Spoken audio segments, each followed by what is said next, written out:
Good morning, America, for our viewers in the West. 2 dead in a shooting at Florida State University. An exclusive interview with Pennsylvania Governor Josh Shapiro. Plus big news from Ryan Gosling, Pedro Pascal, and Sigourney Weaver. We're live in Japan. Deadly shooting at Florida State University. The campus in chaos.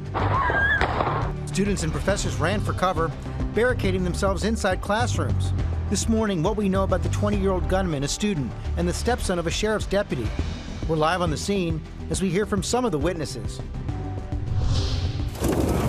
Breaking overnight.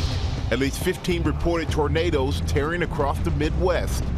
More than 50 million Americans on alert for severe weather as we head into the holiday weekend. ABC News exclusive. I sat down with Pennsylvania Governor Josh Shapiro, spoke with his wife Lori, just days after the arson attack on their home, hours after Passover dinner. It's our first time back in this room. It is, right? The stunning breach of security. Threw a Molotov cocktail in there. And that immediately set off all the alarms, right? Fire and explosion. I asked him about why. How do you combat this kind of hate? Breaking overnight. The first images of wrongfully deported Kilmar Abrego Garcia since being held in El Salvador, head shaved and shackled, as he met with Democratic Senator Chris Van Hollen. This morning, our exclusive with Abrego Garcia's wife. Roblox and Discord alerts. Why Discord is being accused of inundating children with explicit material. And Roblox is allegedly implicated in the kidnapping of a 10-year-old. What parents need to know. And may the force be with Ryan Gosling. Our team is live in Japan with some out-of-this-world news. I guess I was probably dreaming about Star Wars before I even saw the film. Plus, what Ryan's mom revealed. And Pedro Pascal and Sigourney Weaver. Join us live as we fly into Friday. Live from Times Square, it's Friday. Good morning, America. Good morning, America. Yeah. Ready to go back into space? Nope, I'm good, George. I'm fine right here at this desk. It was great, though. I had a fantastic time. We're going to have much more from Japan. Eva Pilgrim is there for us on this Friday morning. Yes, the force is with us this Friday, and we're in good spirits because of it. Also ahead, the president slamming the Fed chair after Chair Powell warned that the president's tariffs will likely lead to inflation and slower growth. We have the latest on that, and George, you sat down with Pennsylvania Governor Shapiro after the attack on his home. Yeah, I drove down to Harrisburg. Unbelievable to see that mansion and how much damage was done. You see it right there. We had a good talk, and he's saying it's time for everybody to speak out against this kind of hate. We're going to have more on that later. First, though, the shooting at Florida State University. Yeah, 2 people were killed and 6 others injured when police say a 20-year-old student opened fire near the crowded student union. Faith Abube is on campus at Florida State University with the latest. Good morning, Faith. Good morning to you, Michael. It all happened right around here at the Student Union building this morning. The campus community waking up with a heavy sense of grief and disbelief. When the shots rang out yesterday, many of them took off running in panic, terrified for their lives. They'll be able to come back today to retrieve their personal belongings, many of them leaving behind laptops, bags, cell phones, and other personal belongings. This morning, the desperate search for a motive after authorities say the stepson of a sheriff's deputy killed 2 people and injured 6 others at Florida State University. This event is tragic. Chaos in and around the Student Union building as gunshots rang out just before noon Thursday.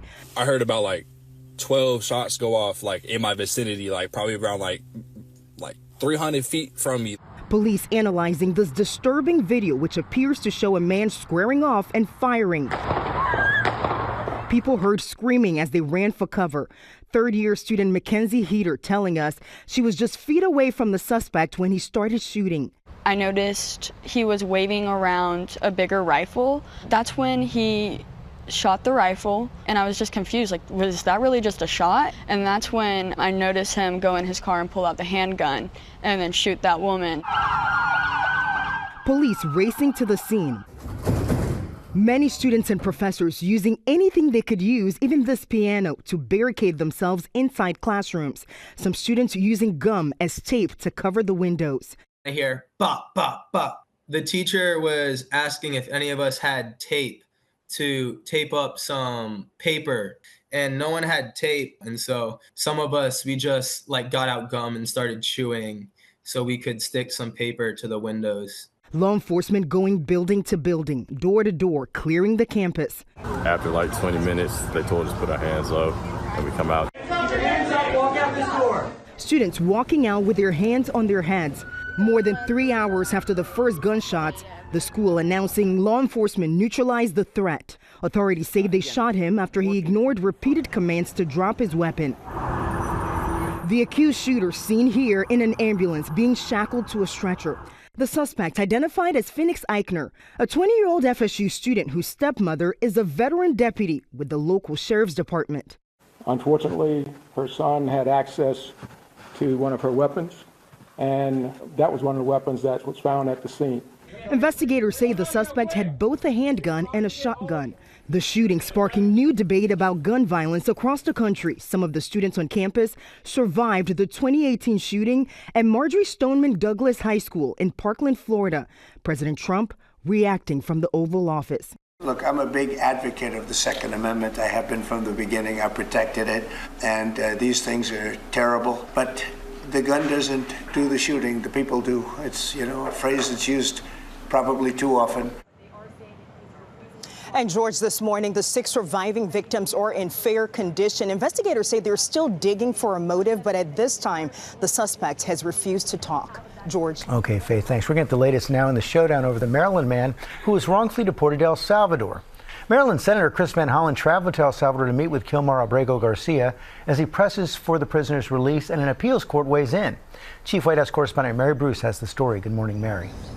Good morning, George. Well, a source close to Abrego Garcia's family tells us this meeting at the Sheraton Hotel in San Salvador was set up by the country's president, Nayib Bukele, but it comes as both the Trump administration and Bukele himself have said they will not be returning him back to the U.S. Overnight, that remarkable image, Kilmar Abrego Garcia seated across from Maryland Democratic Senator Chris Van Hollen. The first images of the wrongfully deported Maryland man since we last saw him, head shaved and shackled, held in that notorious prison in El Salvador. Van Hollen traveling to El Salvador this week, demanding to meet with Abrego Garcia, as the Trump administration argues they have no intention of bringing him home. I asked that in the interests of mercy, at least allow his wife or his mother or his lawyer to contact him in prison to check on his well-being. Van Hollen then posting tonight, "I had that chance," saying he called Abrego Garcia's wife, Jennifer, to pass along his message of love. But their meeting, a brief reprieve. El Salvador's President Nayib Bukele posting, now that he's been confirmed healthy, he gets the honor of staying in El Salvador's custody. The White House insists that Abrego Garcia, who has no criminal convictions, is a violent gang member, deporting him to El Salvador despite a 2019 court order that he not be sent back to his native country because he might face danger there, a mistake the administration previously acknowledged. A federal appeals panel yesterday ripping into the administration, writing the government is asserting a right to stash away residents of this country in foreign prisons without the semblance of due process that is the foundation of our constitutional order. In a unanimous ruling, the Supreme Court ordered the administration to facilitate Abrego Garcia's release. But the president, who is paying El Salvador $6 million to keep him and others, says it's up to that country to send him back. Pressed on whether he'll take action to force Abrego Garcia's return, the president punting. I'm going to respond by saying you'll have to speak to the lawyers, the DOJ. I've heard many things about him, and we'll have to find out what the truth is. The judge is saying that whether or not Abrego Garcia is a gang member is not the issue at hand. The government asserts that he is a terrorist and a member of MS-13, they write. Perhaps, but perhaps not. Regardless, he is still entitled to due process. And while the senator did pass along a message to Abrego Garcia's wife, Jennifer, she still has not spoken with him directly. In a statement to ABC News, she says, "We still have so many questions, hopes, and fears," adding that the family will continue fighting for his safe return. George. And Mary, so many of these cases are now moving through the courts. The Supreme Court is going to hear arguments about the president's challenge to birthright citizenship. They are, George. The Supreme Court is now telling both parties to prepare to make their case in less than a month. The president on Inauguration Day signed an executive order ending birthright citizenship, even though, of course, it is protected by the 14th Amendment. Trump's effort has since been halted nationwide by 3 district courts. The administration now wants the Supreme Court to lift that pause. The court says it will hear oral arguments on May 15th, setting the stage for a decision later this summer, George. Okay, Mary, thanks. In our next hour, we're going to have an exclusive interview with the wife of Kilmar Abrego Garcia, Jennifer Vasquez-Sura. Rebecca? All right, George, thank you. We turn now to the latest on President Trump, his trade war, and the economy. The president criticized Fed Chair Jerome Powell for not cutting interest rates while holding out the possibility of trade deals that might bring tariffs down. Still a lot of uncertainty, and our senior political correspondent, Rachel Scott, is tracking it all. Good morning, Rachel. Rebecca, good morning to you. Yeah, a lot of uncertainty here. The president says he is confident he will get those trade deals across the finish line. But as he faces the fallout in the markets and across the country, he's taking on the chair of the Federal Reserve. President Trump blasting the Federal Reserve chair he appointed after Jerome Powell warned the president's tariffs will likely lead to inflation and slow growth. Do you believe you have the power to remove him? And are you trying to do that? I don't think he's doing the job. He's too late, always too late. A little slow, and I'm not happy with him. I let him know it, and if I want him out, he'll be out of there real fast, believe me. Democrats delivering a stark warning.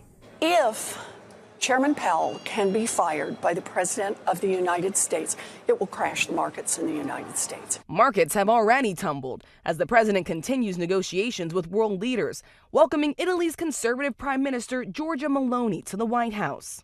Should the European Union still believe that the United States is a reliable trade partner? Well, I'm here exactly to work for make the West stronger. For I believe in the West unity, and I think simply we have to talk and find ourselves. But so far, no deals have been made. The largest tariffs on Chinese imports, a staggering 145%. The president suggesting for the first time, both sides are talking. Has he called you directly, President Xi, or reached out to try to facilitate a conversation? Well, you'd think it was pretty obvious that he has, but we will talk about that soon. But the president says he's in no rush to make a deal. You know, I view it, and some people say, oh, rush. I think we have a lot of time. I think we have plenty of time. How much time do you think that you have? I would think over the next 3 or 4 weeks, I think maybe the whole thing could be concluded. The White House would not clarify any other details about those negotiations with China. And again, while the president is expressing confidence, he's also making it very clear that he is not in a rush, George. Okay, Rachel, thanks very much. We're going to turn now to breaking news over the war in Ukraine. Secretary of State Marco Rubio signaling that President Trump may soon abandon peace talks, despite promising to end the war throughout his campaign. Chief International Correspondent James Longman is here with that story. Good morning, James. Good morning, George. Yeah, this was surprisingly blunt from Marco Rubio. The Secretary of State has been in Paris for meetings with European leaders about a deal to stop the war in Ukraine. He told reporters, we need to determine very quickly now, and I'm talking about in a matter of days, whether or not this is doable. He said if it's not going to happen, then, quote, we are just going to move on. Now, he's saying this just a week after Special Envoy Steve Witkoff met with Vladimir Putin. So these comments possibly an indication that that meeting didn't move things forward very much. Remember, Donald Trump did say during his campaign that he could end this war in 24 hours, but we are nearly 3 months into his term and a deal doesn't seem even close. A lot of the pressure has been on Ukrainian President Volodymyr Zelensky. You'll remember that extraordinary shouting match at the Oval Office. But the fear from the very beginning has been that Putin is just playing for time. Now, what does moving on mean for US military support for Ukraine or sanctions on Russia? That is unclear. But if the US pulls out of peace talks, that's a win for the Kremlin because Putin's forces are on the front foot right now on the battlefield. Yeah, it would be a remarkable turnaround. Okay, James. Thanks very much. Michael? All right, thank you, George. Now to severe storms across the central U.S. At least 15 reported tornadoes and more than 50 million on alert for severe weather as we head into the holiday weekend. Sam Champion is in for Ginger, and he has more. Good morning, Sam. Hey, good morning, Michael. So we forecasted a tough day yesterday for storms, and we got it, unfortunately. 15 tornadoes in at least 2 states. And I want to show you some of the damage here from this one near Omaha. So we rely on these NOAA investigative teams and the National Weather Service fully funded to get out and and examine this damage. It's the only way we know the category of these storms and the length of the path that moves through these communities. It is very important that they will take a look later today. It appears with the damage of this well-constructed home here that this is somewhere between a 2 and a 3. I'm going to show you a little bit other video. Now, just to remind you that we're in the season of watches and warnings. So when you get a warning, this is the one place I don't want you out on the streets. I understand that we get a lot of warnings every day in the heartland, and it's tough to kind of take your life and shut it down during a watch or a warning, but sometimes it's really important to do that. Here's where the storms roll today. Everything's still on the menu that was there yesterday. Maybe a little less severe, but I wouldn't count on it. Damaging winds, large hail, a few tornadoes from Abilene all the way to Chicagoland, Indianapolis, and St. Louis. Springfield involved in this as well. I do want to show you where we're getting some very heavy rain. And again, this is a little bit west of where the flood zones are, but we included Paducah, Poplar Bluff, Evansville, Louisville in here, all the way down to Jonesboro, Arkansas, because there is additional rain coming in here. And that could be 1 to 2 inches of rain in areas that are just trying to clean up after flooding. That all drains into those river basins for the Mississippi and the Ohio. Full coverage of the weekend storms when we come back in just a minute. Rebecca? All right, Sam, thank you for that and good advice. Always pay attention to those warnings. Okay, we're going to turn now to legendary ESPN broadcaster Lee Corso, retiring after nearly 40 years. Will Reeve has this story. And Will, he's been part of the iconic show College Game Day since its debut in 1987. He sure has, Rebecca. Good morning. If you've watched even a little bit of college football, chances are you've woken up on Saturday morning to College Game Day. The show is a part of the fabric of the sport, and since 1987, central to its permanence on the landscape has been Lee Corso. He is the institution within the institution. The 89-year-old announcing Thursday he's retiring. He'll do one last show on August 30th to kick off the 2025 season. After 28 years as a coach at the college and pro levels, Corso ended up on the game day desk and never left. Always quick-witted and often sharp-tongued, Corso had a few signature moves, most notably his "not so fast, my friend" catchphrase, and the big reveal at the end of 430 College Game Day shows, his pick for the biggest game of the week, where he'd throw on the head of the mascot of the team he was picking to win, or sometimes he'd dress up like the school mascot, like he did this year when he picked Notre Dame against Ohio State. George, Corso went 286 and 144 in those picks in his career. Pretty good. Okay. That's pretty good. Yeah, that's pretty 66%. He always had a number 2 pencil, so I brought one with me because you can't write the story of college football. Not only did you know 284, you knew it was 66%. I did the math on my calculator. Fractions. Rebecca would know that off the top of her head. Thank you, Will. Coming up, my exclusive interview with Pennsylvania Governor Josh Shapiro and his wife Lori, just days after the official residence was firebombed after their Passover Seder. I'll tell you what he's saying about that arson attack. Also ahead, Aaron Katursky has the details on the new alerts about Discord and Roblox. Good morning, Aaron. Good morning, Rebecca. The popular social media apps promise they're safe for kids, coming up why authorities say those promises may have been broken. And our exclusive interview with the wife of Kilmar Abrego Garcia, Jennifer Vasquez Sura. Coming up, Pedro Pascal and Sigourney Weaver join us live. We'll be right back with more GMA. Stay right there.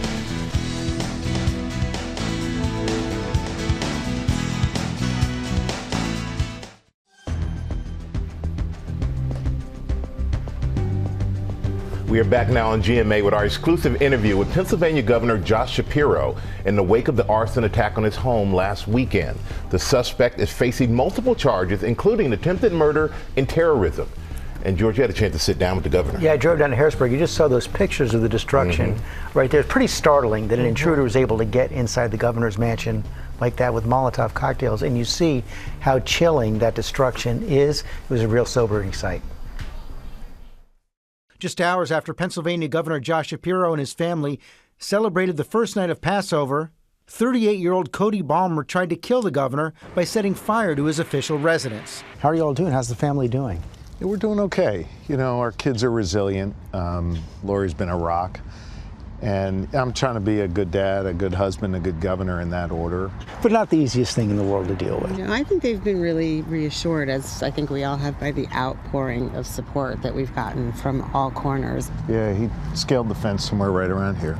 Had a bag of, you know, that contained some Molotov cocktails and a metal type of hammer. And our understanding is he kind of laid in wait here for I heard maybe in that bush for a little while as well. And he tripped off one of the security sensors here, which prompted a state trooper to come out and try and figure out what was going on. While he was here? While he was here. It was dark, and the trooper wasn't able to spot him.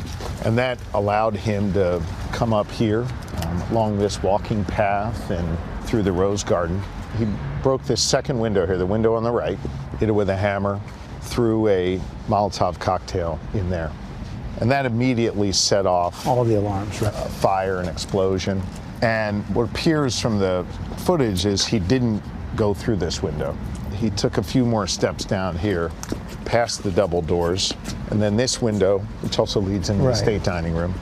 He smashed this with the hammer. You can still see the glass on the ground. Oh yeah, you can see it. Oh man, you can still smell. And it is much better now. Just hours before, Lori and I were seated probably right about here at a long table conducting our Passover Seder. And you had 3 of your kids home? 3 of our 4 kids were here. The other one was in college. A bunch of round tables, and we had our family, we had, I get emotional just thinking about it. Had our family, we had guests from the community from across Pennsylvania. It was just a really beautiful night. We were probably downstairs till almost midnight, and then went upstairs, you know, maybe got in bed around 1 o'clock, and this happened about an hour later. Around 2, right? Authorities said Ballmer admitted to harboring hatred towards Governor Shapiro, and had he confronted Shapiro in the residence, would have beaten him with his hammer. Pennsylvania State Police said Ballmer later called 911, identified himself, and said Shapiro, who is Jewish, needs to know that he will not take part in his plans for what he wants to do to the Palestinian people. Ballmer, being held without bail, faces a series of charges including arson, burglary, attempted murder, and terrorism. It's our first time back in this room. It is? Wow. I was in here at about maybe 3 o'clock in the morning with the fire chief when it became immediately apparent to me this wasn't just, you know, an accidental fire, candle being left on or something. You said it was clear to you it's not an accidental fire. It's clear to everyone now that that's not what happened. Was this a hate crime? I think that's a question for the prosecutors to determine. They're going to determine motive. But what does your gut tell you? I mean, this man was talking about Gaza, talking about Palestine, talking about his hatred for you. I recognize when you're in these positions of power, there are people out there that want to do you harm. But I try not to be captive to the fear, and I try not to worry or think about why people want to do that harm. You say you don't want to be captive to it, but this is something we're seeing. This is a dramatic and scary example of it. We're seeing this kind of rise in threats and attacks all across the country. Homeland Security has been warning about it for years. Yeah. It's real. I mean, this is sadly a real part of our society today, and it needs to be universally condemned, George. I don't care if it's coming from the left, from the right. I don't care if it's coming from someone who you voted for or someone who you didn't vote for, someone on your team or someone on the other team. I think every single leader has a responsibility to speak and act with moral clarity and condemn this kind of violence. Are you surprised he was able to get this far, actually get into the mansion? Look, there were clearly security failures, and I want you to know I have confidence in the Pennsylvania State Police to learn from it, to address it. We're bringing in a third party, an independent law enforcement leader to review our protocols, to review our systems and make them even better. You talked about hearing from fellow governors, people from all over Pennsylvania, all over the country. Have you heard from President Trump? I haven't. Not at all? No. Anybody in the administration? I heard immediately that day from Director Patel of the FBI, and I've heard from Attorney General Bondi. Attorney General Bondi has not yet said this was an act of domestic terrorism. Do you believe it was? I think that's a question for the prosecutors, both the local district attorney and the Department of Justice. Why don't you want to address that question? Because we even saw Senator Schumer today sent a letter to the Attorney General saying he believes this should be labeled and investigated as a hate crime. I'm not sure it's helpful for people on the outside to be weighing in with their opinions here, George, no matter who they are. You've asked me a couple times why I haven't sort of given you maybe the kind of answer that you're seeking. I want to explain why. Yeah. I know as a former prosecutor how important it is to follow the evidence and apply the law, and to do so without fear or favor. In this case, I'm the victim of the crime. I'm not the prosecutor. The prosecutors will weigh all of the different evidence, determine what the motive is. I think for me to dwell on that, to focus on that, is not my job. Part of that job is to combat the kind of conditions we're seeing that create the opportunity for situations like this. Pennsylvania is no stranger to this. We saw the attack in the Tree of Life Synagogue in Pittsburgh in 2018. How do you combat this kind of hate? By speaking and acting with moral clarity. Let me explain. Immediately following the assassination attempt on the former president, now president, in Butler, Pennsylvania, I condemned that in the strongest of terms. I spoke to the victims. I went to Butler. When the assassin who killed the U.S. healthcare CEO was caught in Altoona, Pennsylvania, I immediately went there and condemned that kind of violence in clear terms. And I think it's also important when you're not dealing with a traumatic event in Butler, in Altoona, or here in Harrisburg, to be leading every day in a way that brings people together and doesn't just continually divide us. I know you know this, but Republican Congressman of Pennsylvania comes out and says that your rhetoric about President Trump, he didn't quite say is partly to blame for this, but he cited it as something that people have to get under control. Again, I think leaders have a responsibility to speak and act with moral clarity, and that particular congressman failed yet again.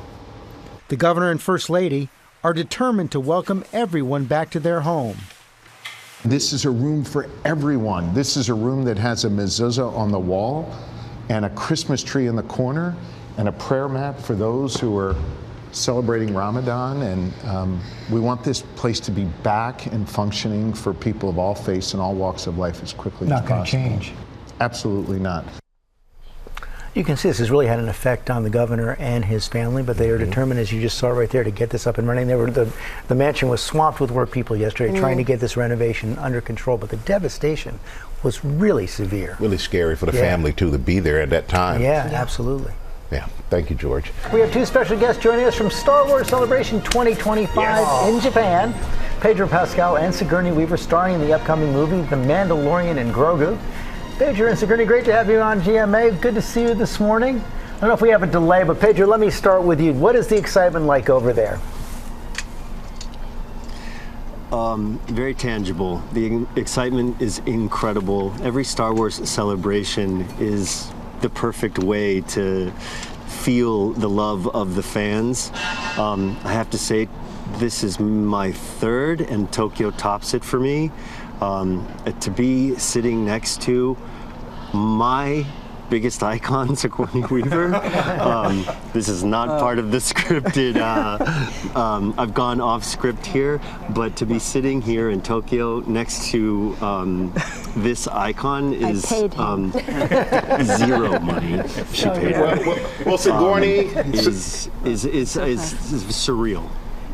Thank you. Sigourney, you're an icon to us, and you didn't have to pay us anything because Pedro is telling the truth. And we've been watching. You've been in some of the biggest sci-fi franchises before, but what's it like joining the Star Wars one? It is so far out there. I mean, I feel like we have been on another planet all day.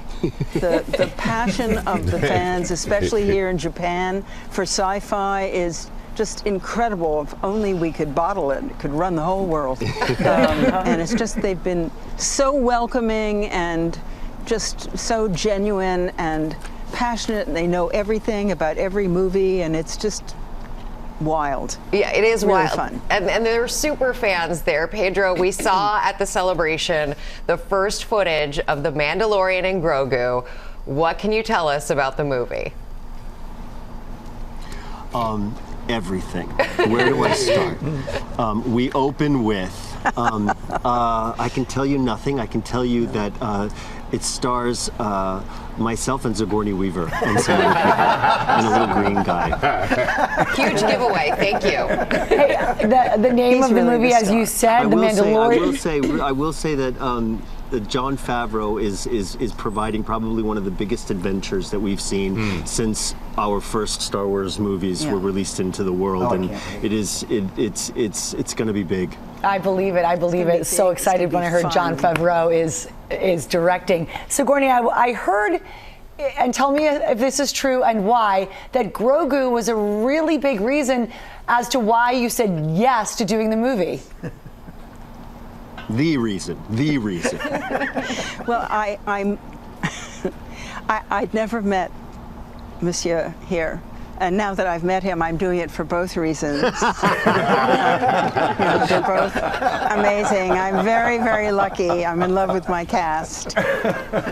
So we can see that you I'm guys sorry are having a Grogu good isn't time. here to talk to you. Yeah. So to either one of you, because Tokyo does fandom in a totally different way, like they cannot be outdone. Is there a memory or something that you have that you'll take away from this event? Well, when we stepped on stage together and to hear the roar of the audience and all of the special glowing green gadgets, it was just such a surreal thing. Yeah. And being on stage with Sigourney and with Jon Favreau, Dave Filoni, and Kathleen Kennedy, I felt like I needed to jump into the audience and start screaming myself. Yeah. And all the waving lightsabers. And I had to say, like, what does it mean if you're blue? What does it mean if you're red? And apparently if you're red, you're bad. Oh. Now I know. Well, you could have just been hot. It's true. Well, we are so happy that you both joined us this morning. Please enjoy yourselves. Thank you so much. We are so looking forward to The Mandalorian and Grogu. It is coming to theaters on May 22nd, 2026. And Deep we'll have tease. Yes. have Mark the long teeth. Thank you both. We appreciate you. Sigourney, Pedro, great to see you. We're going to have more from the Star Wars celebration in Japan in our next hour, so you guys stay right there, and we will be right back.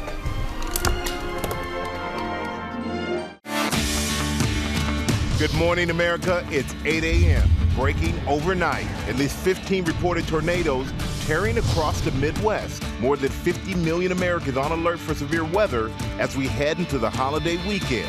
Sam Champion is tracking it all. Roblox and Discord alerts. Why Discord is being accused of inundating children with explicit material, and Roblox is allegedly implicated in the kidnapping of a 10-year-old. What parents need to know.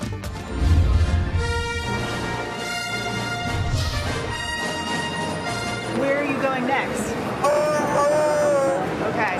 Where are we going next, you ask? We're headed to a galaxy far, far away. Eva has the inside scoop on all the out-of-this-world action and how Ryan Gosling is embracing the Star Wars universe. I think it's just exactly the advice that we need as we embark on this journey. I think it's going to be a bit of a touchstone for us. Plus, more announcements you don't want to miss, as the fans of the Force say, Live from Times Square, it's Friday. Good morning, America. Boy, look at that crowd out there. Good morning, America. Eva Pilgrim is at Star Wars Celebration 2025 in Japan. There she is hanging out with some stormtroopers. And we have a lot of fun coming up later in the show. We are looking forward to that. These are the droids we are looking for. Google it, kids. Star Wars reference. Also ahead, don't worry, procrastinators. We've got some good news for you. We have last-minute Easter deals and why it may actually pay to be a procrastinator this year. Really? Every once in a while. First look at the top stories breaking today. We start with the New Jersey Attorney General suing the online platform Discord, and the gaming platform Roblox is also drawing scrutiny over child safety concerns. Chief Investigative Correspondent Aaron Tursky is here with the story. Good morning, Aaron. And good morning to you, George. For years, Discord has marketed its messaging app as safe for children. A new lawsuit alleges Discord is anything but. The new lawsuit by New Jersey Attorney General Matthew Platkin says Discord's default settings enable young users to be inundated with explicit content and allow predators to lurk. That's just what authorities say happened in the case of a California man arrested this week for abducting a 10-year-old he met on both Discord and the gaming platform Roblox. Roblox calls those allegations deeply troubling and says it has a range of safety features to guard against predatory behavior. But the Florida Attorney General is now subpoenaing Roblox for information on how it markets to kids, manages age verification, and monitors chat rooms. Now, Discord says it is supporting the investigation and is proud of its continuous efforts and investments in features and tools that help make Discord safer. But it's clear, guys, state attorneys general from both political parties are taking a skeptical view of whether these social media products are actually safe for kids. Guys. All right, Aaron Katersky, thank you for that, my friend. We're going to turn now to last-minute Easter savings. If you haven't gotten a jump on filling those baskets, don't worry. There's still time. And Lara's here, and you know all the tricks. Yes, I have some excellent ideas for you all. Easter is late this year, but apparently a lot of shoppers hopped on deals early. According to new data this morning from Adobe, sales of Easter-related products were up 38% by mid-March. Things like baskets, plastic eggs, candy, and decorations. If you were not one of those early birds, though, don't worry. There's still a chance to get great deals, even with Easter just a few days away. Adobe says tomorrow is actually the best day for discounts on apparel, home, and garden appliances. Target's offering up to 50% discounts on some toys, if you're one who gives a little Easter present as well. The popular Hatchimals Alive, are these good, Rebecca? I don't know. Yes. Hatchimals? Isabel loves those. Okay, good. Well, guess what? They're a great deal. $17. That's 40% off, everyone.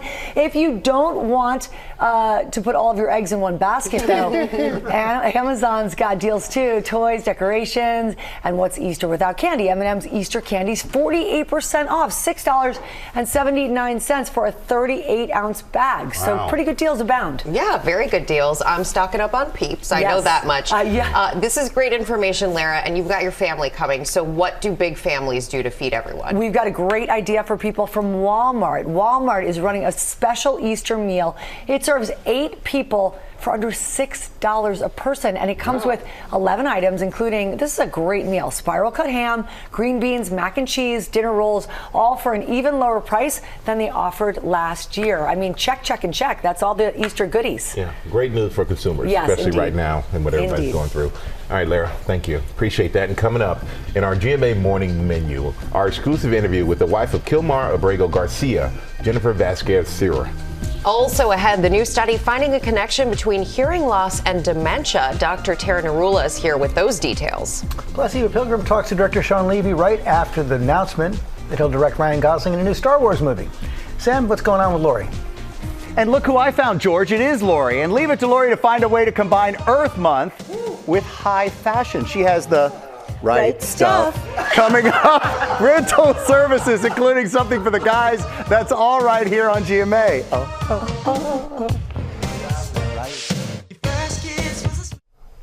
We're back now with our ABC News exclusive. Joining us now is Jennifer Vasquez-Sierra, wife of Kilmar Abrego Garcia, the Maryland man who was wrongfully deported to El Salvador and is at the center of a legal battle playing out in the courts. And Jennifer, we want to thank you for joining us this morning on GMA. Oh, thank you for having me. Yeah, we really appreciate you joining us. And we saw that Maryland Senator Chris Van Hollen, he flew to see your husband Wednesday. He released a photo of the two of them last night. What was it like for you to see that photo? It was very overwhelming. The most important thing for me, my children, his mom, his brother, his sibling, was to see him alive. And we saw him alive. Yeah, it was very, very overwhelming. Yeah, I think for all of us, we were all happy to see him alive. And what were you told your husband said in that meeting?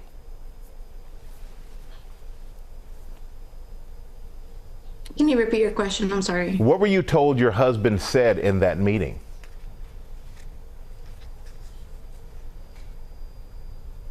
It was just a message of love. So tell me a little bit about your husband. How long have you two been together, and what has your life been like with him? We've been together over 7 years. It's been amazing. He's a loving husband, an amazing father. And we were just young parents trying to live the American dream. And we know you were living that dream until March 12th. That's when your husband was detained and sent back to El Salvador. Can you tell us what happened as you understand it, and how did you learn about his detainment? Yes, it's been 37 days since March 12th, since my husband was abducted. It's been an emotional roller coaster, honestly. But just knowing right now that he's alive, you know, that day he was with our 5-year-old child, and we've continued, our faith has grown, and I keep him in my prayers to bring him back home. And how did you learn that he was detained? He made a phone call to me, and what we thought was a regular traffic stop was not a regular traffic stop. And we know that the administration, they're resisting a court order to bring your husband back to the U.S. They say your husband's a member of the MS-13 gang. Is he a member of the MS-13 gang or any other gang? No, he's not. And I know this is a sensitive question, but I have to ask it. You did take out a temporary order of protection against your husband in 2021. Were you in fear of your husband?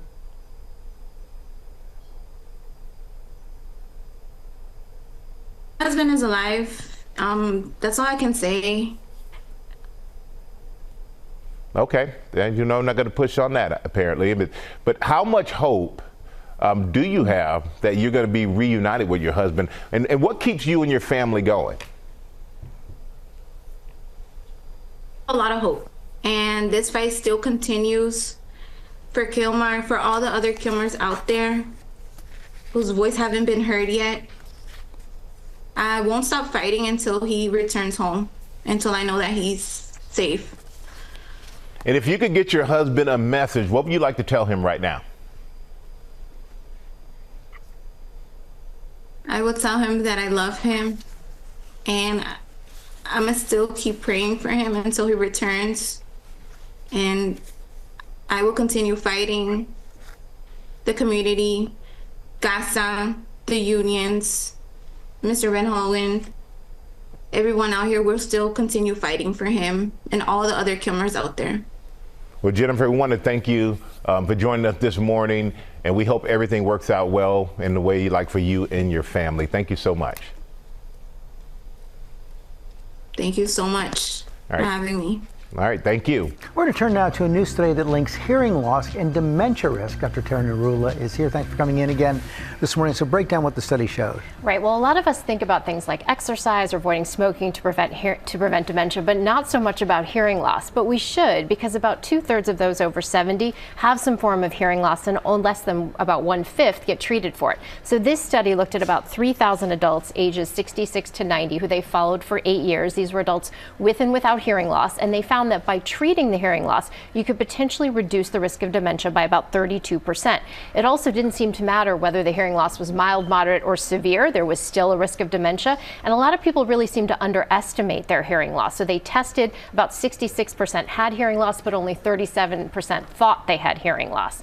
Now, as to the why this link might be there, there's a lot of different theories. One is that there's some sort of cognitive strain. When you're forced to really listen, you're taking away activity and energy from other areas of the brain involved in thinking and memory, and that might lead to dementia. A second theory has to do with socialization. So when you're withdrawing because you're not hearing, you're not getting that stimulation from social activity. Because we know that that does help prevent dementia. Exactly. And then the third is that maybe the processes that are causing dementia, whether that's vascular disease or amyloid in the case of Alzheimer's, are also leading to hearing loss. So bottom line is it's low-hanging fruit for us to really approach this and try to work on prevention and treatment for hearing. You brought some props. What can we do for prevention? Right. So first of all, you can get a hearing test and pay attention to signs or symptoms. So if you're feeling like the sound is muffled when you're listening, you're always asking someone to turn up the volume, saying, "What did you say? Can you say that more clearly?" You're missing those high-pitched sounds or having ringing in your ear, you want to speak to your doctor. And then noise is really a big factor in hearing loss. It's all around us. We underestimate how much it affects us. And so certainly using earplugs or ear protective gear, muffs, if you use machinery, like my husband does chainsawing on the weekend for our yard, or motorcycles, or you're at loud concerts. And then if you use AirPods or buds to listen to music, turn down the volume by about 50 to 60%, take them out every hour. And then also smartphones now sometimes have apps that can track what you're being exposed to in terms of noise and give you warnings. You can check the decibel levels when you walk into a place. Actually check it. And decibel levels over 70, according to the CDC, are associated with hearing loss. And then we brought some, hearing aids here, which you can now get over the counter. You don't need a prescription. They range anywhere from $200 to $1,000. But, a lot of people don't think about getting hearing aids, but that can be a really great first step to dealing with this. I didn't realize you didn't need a prescription anymore. There are over-the-counter options now, exactly. So. Okay. Dr. Narula, thanks very much. Lara. Yeah, George, thank you so much. We're going to turn now to the ABC hit drama series that keeps fans on the edge of their seats. We're talking about 911, and one of the stars of the show, Peter Krause, told us all about last night's life-changing episode. I'm sorry. This isn't how I wanted to leave you. You're not leaving me. I won't let you. It's the tearful goodbye 911 fans never saw coming. I'm sorry. We need more time. We don't have any more time. After 8 seasons, Peter Krause's Captain Bobby Nash meeting his heroic end. I don't want to go. If I could choose, I would stay with you. Always. It would come as no surprise to the viewing audience that Bobby chooses to save Chimney and stoically contains himself in the lab. The actor speaking with us in the aftermath of his character's fatal decision. He was willing to sacrifice himself so that others could see another day. I will miss everybody dearly. This was my workplace home for 8 years, 8 seasons. And I am really going to miss everybody, Angela and the fire team and the crew. And indeed, it's been a wild ride for the captain of the 118. From disasters at sea. I'm going to die. You're not going to die. To disasters in the sky. And even one starring a rooster. She had a call about a stabbing, unknown assailant. Well, actually, his name is Maurice. Don't worry, he's been disarmed. As for his co-star Angela Bassett, who plays his wife and Police Sergeant Athena Grant on the show. No, I don't deserve you, Athena. I never did. But you said yes. And I would again. Their bond, one of the things Krause will miss the most. I want to have a relationship like that again on TV. It's been a fantastic 8 years. I'm going to miss her a lot. Oh, Peter tells us he will miss holding Angela's hand both literally and metaphorically. 911 airs Thursdays, 8 p.m. Eastern, right here on ABC. Rebecca? All right, Lara, thank you. It is time now for the right stuff. It is Earth Month, and if you're committed to being eco-friendly, this is for you. Lori Bergamato has rounded up clothes rental services for every taste. You can shop all these looks on our website. It is great to see you, Lori. Always great to see you, Rebecca. From across the digital closet. Exactly. Provided by Rent the Runway, which a lot of people know this service. Absolutely, and you and I know it well. We've talked to them so many times over the years. And I'm actually wearing a Rent the Runway blazer right now that I rented from Sandro. And you did mention that it is Earth Month, and one of the reasons we wanted to do this, 8 to 10% of carbon emissions are because of the fashion industry. So while this isn't a perfect solution, it is a step in the sustainable direction. So Rent the Runway actually tells us that 83% of their subscribers buy less fast fashion, and 89% overall buy less fashion because they're renting these amazing things. Yes. So look at this beautiful Aqua Bendita dress right here. So cute. This is what Rent the Runway does so well. They make designer dresses. That's over $1,500 dress. Wow. But with these packages, you can get it starting at $35 to rent for a wedding or an event that you have coming up. They really are so committed to giving real women access to a designer closet. So think of it that way. You can reserve things for up to 4 months if you have a big event coming up. It's wedding season. You need to know what's coming up. Exactly. Or they've actually doubled their inventory. So if you are a member, which we're encouraging because it's really such a great way to partake in fashion subscription, you can get so many of these great things and just swap them out every single month. And they have over 750 designers who can even get accessories. Accessories as well. One-stop renting all for right. all. Tell us about this closet. This is from Nuuly, super trendy. Cute. This is great if you're doing anything from a festival to, you know, a fancy dinner, great starter rental closet. Their algorithm is incredible. It really serves things up for you. And you make your digital closet. So with that, you can pick out the 5 things that you want, swap it in every 30 days. They have such great brands that you know and love. Love Shack Fancy, Levi's, Anthropologie, these Maeve. Have you ever tried Maeve pants? Tell me about them. Ooh, you guys, these are like the sisterhood of the magical traveling pants. They look good on everybody. You can find something here.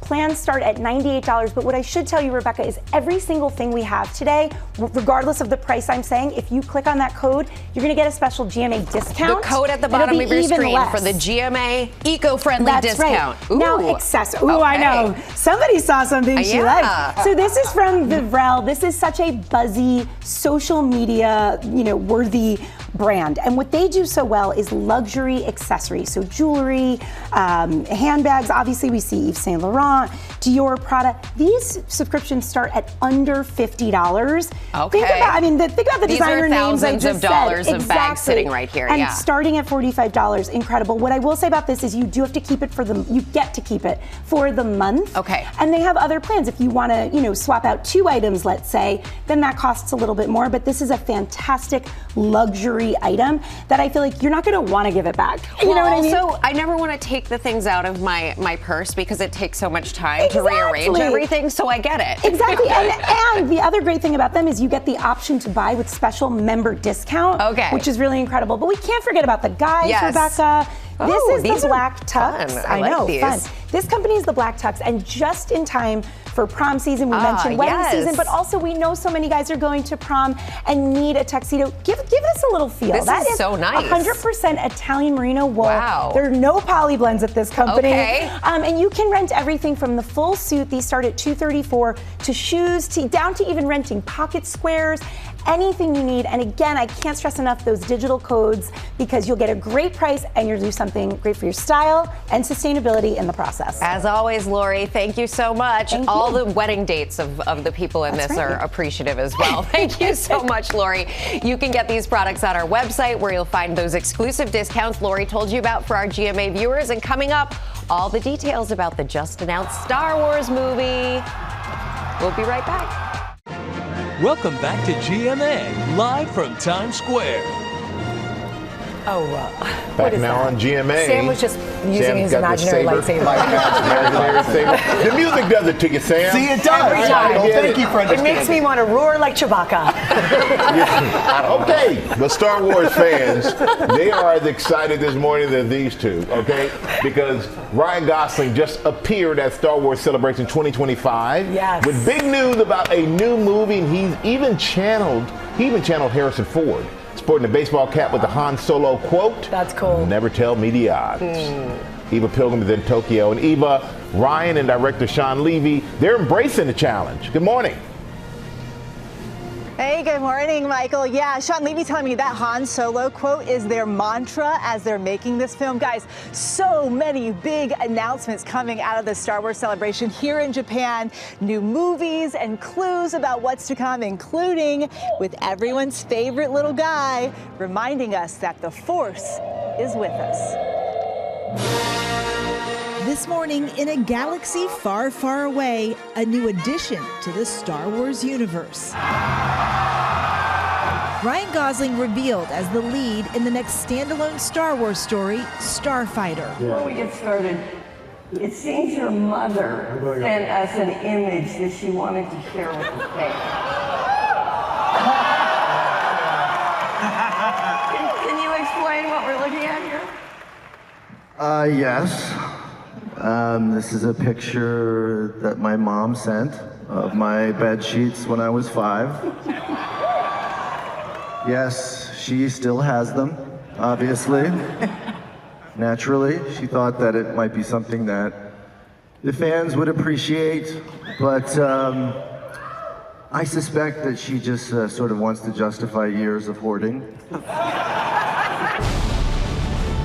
Details are slim, but we know it will feature a new batch of characters and start shooting this fall to release Memorial Day weekend 2027, 50 years after the original Star Wars debuted, with Sean Levy directing. You said that you are pretty certain you're going to screw up and reveal things you're not supposed to reveal. Yeah, I am a walking spoiler risk. I'm hoping that years of Stranger Things and Deadpool Wolverine have sort of given me some verbal restraint, but we'll see how this goes. This could be actually where I just blow the whole thing open. Explain kind of where this fits into the timeline. Yeah, roughly half a dozen years after the episode 9, the last of the saga movies. We find the galaxy in a very different state than it was in the JJ movies and in Ryan's movie. It's a few years down the road. The force is strong here at Star Wars Celebration 2025 in Japan. Over 100,000 fans in attendance from 125 countries. Where are you going next? Okay. All here to share their love of Star Wars. How does one fly with an R2-D2? Check it in its baggage.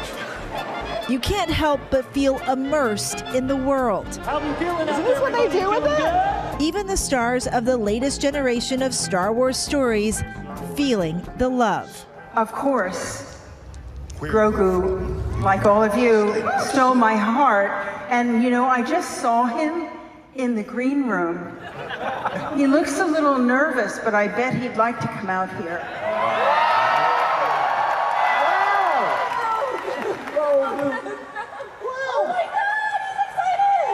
Photo op, everybody.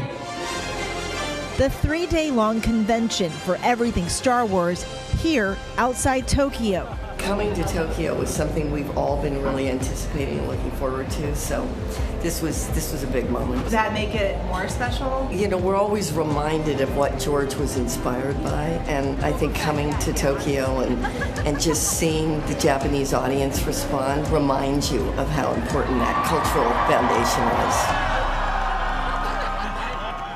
Okay, so when they made the announcement for the new Starfighter movie, I swear, y'all, that I heard this sound, right? So, of course, I had to ask the director, Sean Levy, was that a lightsaber that I heard? And he said, it sounded like a lightsaber. He wouldn't tell me what that meant. He also wouldn't tell me if Ryan Gosling's character is a hero or a villain. But guys, I'm trying. You're doing a great job. Yeah, and you are trying. keep on trying to get that information out. Boy, you're good with that. Okay. I'm glad it's not red. That's all I'm going to say. Well, even we know you're going to have much more for the Star Wars Celebration all weekend on GMA. Thank you for doing that and being out there for us, bringing it all to us back here at home. You're going to have interviews with the stars of Andor and Ahsoka. But Sam, you have something else from the show for us to celebrate. Michael, I've got so many goodies over here. Some fun new Star Wars merch was unveiled at the Star Wars Celebration, and we've got some of the products here. So for the first time, we've got Lego and Star Wars. The Star Wars K2SO security, I am a security droid, is right here. Also, you've got the brick logo, the Star Wars brick logo. You can build it, tear it apart, build it again. OG Star Wars fans will love this one. Lara, this actually needs a home. It's furry, it's cute, it's a bantha. And the Tusken Raider 2-pack inspired by vintage Star Wars toys from the 70s and 80s. Why is it got to be vintage if it's 70s and 80s? Why? You got to do that to the old man. And finally, a brand new Power Crystal lightsaber. See, I'm going to get it by the mic and turn it on. From Hasbro that features sound effects inspired by Star Wars. I'm not going to be as cool as Eva, but I might be. Now with our series Our Home as we count down to Earth Day next week, and we're taking a look at what Antarctica's penguins can tell us about our changing planet. National Geographic explorer and filmmaker Bernie Gregory here to tell us about his new series, Secrets of the Penguins. Great to see you here. Thanks for coming in. Thanks for having me. Why penguins? Well, I mean, you say the word penguin and everyone smiles, right? Yeah. So they're definitely a fan favorite. And you know, before I started on this project, I thought I knew penguins. I filmed them quite a lot before. I was so wrong. So what are some of these new things? Well, in the first episode, we follow the most famous penguin, the Emperor, the biggest, 4 feet tall. And we really focused on a part of their life that hasn't been filmed much before, when they become penguin teenagers. And just like human teenagers, their lives are full of these awkward moments. And this one group of several hundred found themselves at the edge of a 50-foot ice cliff and decided to jump off it. So we filmed that for the very first time. That's peer pressure in action. Well, they have these little friendships between unrelated chicks. So they really look to each other, just like, you know, human friends. They look to each other for confidence and guidance. And that's what ended up causing them to jump. They actually break off into small groups? Totally. Yeah. It's not just, you know, everyone's always focused on the bond between the mother and the father, that really strong penguin bond. But actually, a bond that is kind of a secret is their friendship between unrelated chicks. Oh, that is so interesting. I know you spent 2 years going all over the world for this, including a lot of time in Antarctica. What surprised you about the penguins? I think just when I thought they'd hit their limit, they just level up. You know, we followed these tiny little chicks in storms that were 100 mile an hour strong, minus 40 degrees temperatures, and they just tough it out. We were definitely the limiting factor, trying to stay warm enough to film them. And what can they tell us about the future of the planet? Well, you know, penguins are an indicator of ocean health, and you know, we need a healthy ocean just as much as they do. So, you know, if penguins are in trouble, which they are, that means we're in trouble. But you know, to put that in a more positive way, everything we do, you know, these penguins might feel like they live far away, but everything we do has an effect on them. Sure, negative, but also positive. So, in your daily life, everything you do, the food you eat, the clothes you wear. So, what's one positive thing we can do to help penguins? Make our planet that little bit wilder. And even if that means, you know, planting a few more native plants in your garden or in your apartment, or looking after the park down the road from you, just making your little corner of the earth that little bit wilder will ultimately help penguins far, far away. That is great advice. Thanks for coming in. Thanks for having me. Secrets of the Penguins debuts Sunday at 8, 7 Central on National Geographic. Streams the next day on Hulu and Disney+. Now on GMA, and it is time to get in the game with two of our favorite faces from ESPN, Gary Striewski and Randy Scott. It is great to see you guys. Good morning, Rebecca. How are you? I'm great. I love it when you guys are together. I'm actually sad that neither one of you has a little toothpick mic today, because I love it when you do that. But I am curious about Gary. You guys have something very, very exciting and special to share with us today. Yeah, indeed. SC Plus, which is now streaming on Disney Plus, Rebecca. It's fantastic. It's presented by Peloton. This is the answer to all of the sports fanatics out there who are saying, hey, sometimes I can't look at your live SportsCenter window. How can I get it on demand? Well, the answer is SC Plus on Disney Plus. It's 15 minutes. It's condensed. It's a lot of messing around like this with me and Randy, a lot of in-studio explainers. Yeah, it's live at 9 a.m. Eastern time. But if you miss that window, the beautiful thing is, well, that's not the beautiful thing. The beautiful thing is we're on demand, so you can go on the app and watch anytime, anywhere. It's amazing. And Rebecca, a heavy Minnesota sports lean for you. Love it. For you and your husband, Matthew. Yes. For your kids, Isabel and Leo. Like, we're just making sure that the Vikings are prominently featured. That's correct. So we have a little Minnesota carve out. Gary does the accent. I tell him not to, personally. I tell him he shouldn't. But it is really, it's cool to be part of this, like, evolution of an iconic brand. I mean, we grew up SportsCenter nerds. Correct. Well, you said SportsCenter cool guy. Yeah, he's speaking for both of us. I said SportsCenter nerd. And to just be a part of something as it launches is really personally exciting for us. Oh, yeah. Don't you know? I do love the Minnesota references. Also, by the way, my husband's entire family, huge Packers fans. So you've just completely, and I love that you guys did that with Vikings here. Also love that you guys are. We just called him a Viking fan. Okay. Love that you guys are true friends. I'm going to go to you, Randy. What's something about Gary that's a secret that you're going to share right here on Good Morning America? Go ahead. Gary doesn't have a lot of secrets because he lives almost exclusively online. Maybe a little too online. No. A secret about Gary. A secret about Gary. He is. Go ahead. All right. The entirety of America is watching. And I'm not saying this because you're here. Like, you have you have everybody's back. If you're in Gary's circle, so I got in a pretty bad car accident. It's not about me. Car accident on the way to work. This was in June. And Gary this is one of the few times that Gary's been legitimately mad at me. He was mad I didn't call him. I was on the way to do the show. It was about 3:30 in the morning. I called one of our producers, Mike Epstein, and he was like, I'll come pick you up. And it was great. And we did the show that morning. But when I walked in, most people were like, hey man, how are you? How are you feeling? And Gary was like, wasn't too happy hit me about with a look and was like, why didn't you call me? That is because a true if you friend are in right the boat there. with Gary, he's a He's a very loyal captain, to be sure. We love it. You guys are great together, and we can't wait to see more of you. You can stream SC Plus at 9 a.m. Eastern weekdays on Disney Plus and on the weekends after SportsCenter AM wraps. All SC Plus content is also available on demand for 24 hours on Disney Plus. We'll be right back.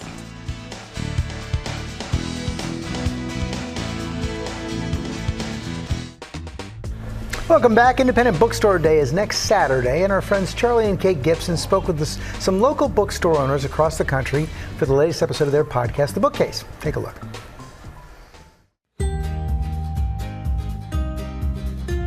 Maybe it's the sense of quiet comfort, the spark of curiosity, or the thrill of adventure. Whatever the feeling may be, there's something a little magical about stepping into an independent bookstore.